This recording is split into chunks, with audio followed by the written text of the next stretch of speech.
ქოჩორაშვილს ევროპული გრანდის კონტრაქტი მაგიდაზე უდევს. ნაკრებს სერიოზული სანქციები ემუქრება. კვარა სატრანსფერო ღირებულებამ დაიწყო ქართული დერბი ლიგა 1 და მეტი სხვა სიახლე. ეს ლაინსმენია და დღევანდელი ვიდეო საქართველოს ნაკრების 1-2 წლის წინ აღმოჩენილი ბრილიანტით, გიორგი ქოჩორაშვილით დავიწყოთ. ქოჩორას ლევანტე ლა ლიგა 2-ში ბრწყინვალედ გამოიყურება. ვალენსიური გუნდი 32 ტურის შემდეგ პირველ ადგილზეა, თუმცა ლა ლიგაში გადამყვანი ადგილებისთვის ისეთი ბრძოლაა, დასრულებული არაფერია. საოცარი დაძაბულობაა პირველ 4 ადგილოსანში, რომელთაც თითოეულზე ერთით ნაკლები ქულა აქვთ.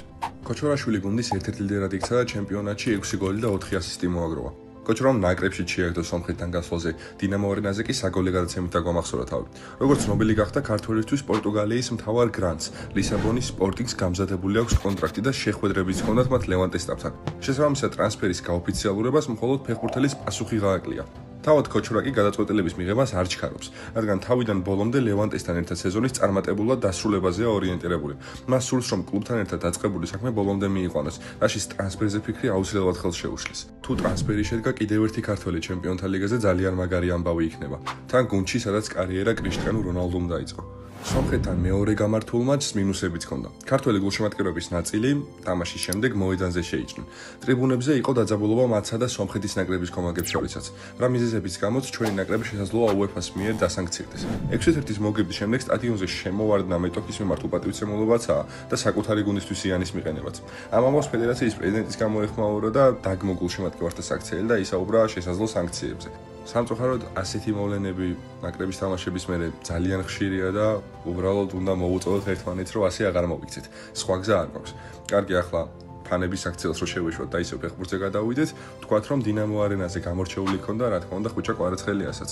PSG-ს ვარსკვლავს ამ თამაში იდეალური 10.0 შეფასება ჰქონდა. კვარა საკლუბო დონეზე ჩვენიერ ფორმაშია და PSG-ს დაფრინავს. მიუხედავად ამისა, ტრანსფერმარკეტზე კვარას ფასმა 85-დან 80 მილიონამდე დაიყო. რა თქმა უნდა, ეს ტრაგედია არაა და საერთოდ არ ადარდებს არავის ახლა ხვიჩას სატრანსფერო ფასი, რადგან ის პარიზიდან ჯერ არსაწამსვლელი არ არის. თუმცა უბრალოდ საინტერესოა, რაზე დაყრდნობით გადაწყდა, რომ ქართულის ფასი გაზრდის ნაცვლად უნდა შემცირებულიყო მით უმეტეს იმ სანაკრებო თამაშის შემდეგ, რაც მან ჩაატარა.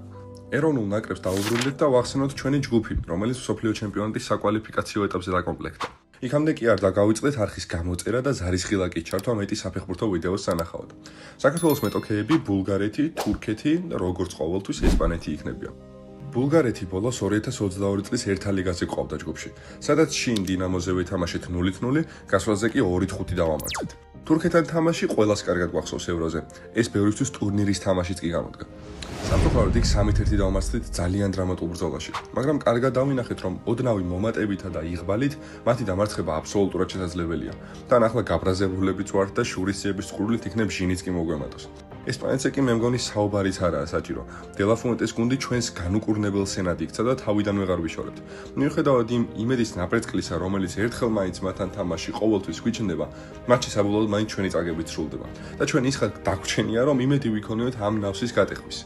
საფრანგეთის ლიგა 1-ში ზურიკო დავითაშვილი სენტ-ეტიენი კვარას PSG-ს დაუპირისპირდა. მატჩი ანგარიში ზურიკოს ასისტით სენტ-ეტიენმა გახსნა, თუმცა მათთვის სიტუაცია თავდაყირა შემოტრიალდა და 1-6 წააგეს. თავი კვარამაც გამოიჩინა ულამაზესი გოლითა და რამდენიმე ლამაზი მომენტით. მოკლედ შეგვიძლია ვთქვათ, რომ ქართველების დაპირისპირება ისე შედგა, როგორიც იმედიც ჰქონდა. მოდი ჩვენი ქვეყნის ფარგლებს გავცდეთ და მსოფლიო ფეხბურთსაც შევეხოთ. სანაკრებო პაუზის ერთ-ერთი ყველაზე გამორჩეული მატჩი არგენტინასა და ბრაზილიას შორის შედგა.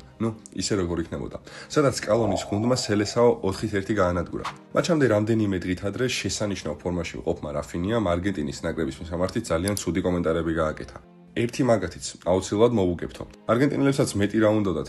რაფინიას ჩატარებული გაკვეთილის შემდეგ დასცინეს კიდეც. განსაკუთრებით დიდი როლი ამ დაცინვაში, რა თქმა უნდა, როდრიგო დე პაულს, ენცო ფერნანდეს და ოტამენდის ჰქონდათ. არგენტინის ნაკრების ოფიციალურმა ინსტაგრამ გვერდმა კი თამაშის შემდეგ დადო ენცო ფერნანდესის ფოტო, სადაც მას რაფინიას სათვალე უკეთია და იმით აღნიშნავს მოგებას. ამ ყველაფრის მიუხედავად, ალბისელესტის მთავარმა მწვრთნელმა ლიონელ სკალონიმ რაფინიაზე თბილად ისაუბრა. მე რაფინიას ვპატიობ, რადგან ვიცი, რომ განზრახ შეურაცხყოფა არ მოუყენებია. ის უბრალოდ თავის ქვეყანას იცავდა. არ არის საჭირო მატჩის წინა კომენტარების ასე ფორმულირება. ჩვენ თამაში მისი ინტერვიუს გამო არ მოგვიგია. თქვა სკალონიმ და მატჩის შემდეგ რაფინიას გადაეხვია კიდეც.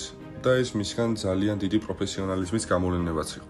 რახან ეროვნულ ნაკრებს გადავახვიეთ, კიდევ ერთ მსოფლიო ვარსკვლავს შევეხოთ. ლივერპულის ტრენტ ალექსანდრ-არნოლდი მერსესაიდებთან კონტრაქტს არ ახანგრძლივებს. როგორც ცნობილია, მარჯვენა მცველს რეალ მადრიდისგან შეთავაზება უკვე მიღებული აქვს და დიდი ალბათობაა იმისა, რომ დათანხმდება კიდეც. ბოლო დროს ისედაც მძიმე ფორმაში მყოფი ლივერპული კი, რომელიც ერთი თვის ინტერვალში 3 ჩემპიონატიდან გამოვარდა და პრემიერ ლიგის იმედად გადარჩა, სადაც დიდი უპირატესობა აქვს. დიდ ფეხბურთელებს კარგავს. მინიმუმ ამ დიდი ფეხბურთელების დაკარგვის საფრთხეში არ არის, როგორც ტრენტს, ისე სალას და ვან დაიქსაც არ აქვს კლუბში კონტრაქტის ხანგრძლივობა გარანტირებული. და სალას უკეთესი რა სეზონი უნდა ქონდეს, რომ კარგი კონტრაქტი შესთავაზო, არ ვიცი. ხო, ტრენტს რაც შეეხება, ტრენტს 2021 წელს, მას შემდეგ რაც თქვა, რომ ლივერპულის კაპიტანი მინდა ვიყო და აქ დაამთავრებო კარიერა, ნათქვამი აქვს, რომ ჩემი საყვარელი გუნდი ბარსა იყო.